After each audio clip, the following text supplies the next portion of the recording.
മതവിദ്വേഷമല്ല, മതസഹിഷ്ണുതയാണ് വേണ്ടതെന്ന് കാണിക്കാൻ ഗുരുദേവൻ ജീവിച്ചിരുന്ന കാലത്തെ ഒരു സംഭവം ഉന്നയിക്കട്ടെ. അന്ന് ഗുരുദേവ ഭക്തനും പ്രഗൽഭ പണ്ഡിതനും വാഗ്മിയുമായിരുന്ന നേരത്ത് കൃഷ്ണനാശാൻ എന്നൊരു മാന്യനുണ്ടായിരുന്നു. ഒന്നാന്തരം ഹിന്ദുമതവാദിയായിരുന്നു.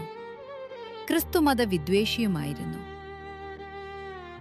ആ കാലത്ത് ഹിന്ദുമതത്തിൽ നിന്ന് പലരെയും, വിശേഷിച്ച് അവശരായവരെ, ക്രിസ്തുമതത്തിലേക്ക് പരിവർത്തനം ചെയ്യിക്കുന്ന ഒരു വലിയ പ്രസ്ഥാനം ശക്തമായി നടന്നിരുന്നു. കൃഷ്ണനാശാൻ ഇത് സഹിച്ചില്ല. ഓടിക്കൊള്ളാൻ മാപ്പിളമാരെ, കീറിക്കൊള്ളുവിൻ ബൈബിളെ എന്ന മുദ്രാവാക്യവുമായി കൃഷ്ണനാശാൻ പ്രചണ്ഡ പ്രക്ഷോഭം ആരംഭിച്ചു. ക്രിസ്തുമതത്തെ ആക്ഷേപിച്ച് ക്രിസ്തു കക്ഷ്യകാലാനലം എന്നൊരു പുസ്തകവും എഴുതി പ്രസിദ്ധീകരിച്ചിരുന്നു. ആകപ്പാടെ വലിയ ബഹളമായി. ഈ അവസരത്തിലാണ് കൃഷ്ണനാശാൻ ഗുരുദേവനെ വണങ്ങുവാൻ ശിവഗിരിയിലേക്കെത്തിയത്. ഗുരുദേവൻ ശിവഗിരിയിലെ പർണശാലയിൽ വിശ്രമിക്കുകയായിരുന്നു. നമസ്കാരം ഗുരുദേവ.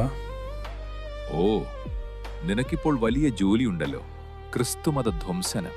കൃഷ്ണനാശാൻ ഒന്നും മറുപടി പറഞ്ഞില്ല. നമുക്ക് മതവിദ്വേഷമല്ല വേണ്ടത്, മതസഹിഷ്ണുതയാണ് വേണ്ടത്.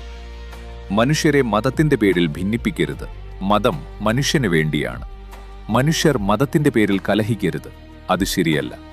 മതപരിവർത്തന പ്രവർത്തികൾ കാണുമ്പോൾ സഹിക്കാനാവുന്നില്ല സ്വാമി. കൃഷ്ണ, ക്രിസ്തു ലോകനന്മയ്ക്കായി പല സതുപദേശങ്ങളും നൽകിയിട്ടുണ്ട്. അതൊരിക്കലും വ്യർത്ഥമാവുകയില്ല. അതുപോലെ മറ്റു മതങ്ങളും വ്യർത്ഥമാവുകയില്ല. സംഘടിത മതപ്രവർത്തനങ്ങൾ കാലാന്തരത്തിൽ എല്ലാ മതങ്ങളുടെയും സാരം ഏകമാണെന്ന് മനുഷ്യർ തിരിച്ചറിയുമ്പോൾ താനേ അവസാനിച്ചുകൊള്ളും. അതുകൊണ്ട് മതവിദ്വേഷമെന്തിന്? മേലാൽ മതവിദ്വേഷ പ്രസംഗങ്ങളോ ഗ്രന്ഥരചനകളോ ചെയ്യാൻ പാടില്ല. ഇല്ല ഗുരുദേവ, ഞാൻ ഒരിക്കലും ഈ തെറ്റ് ആവർത്തിക്കില്ല.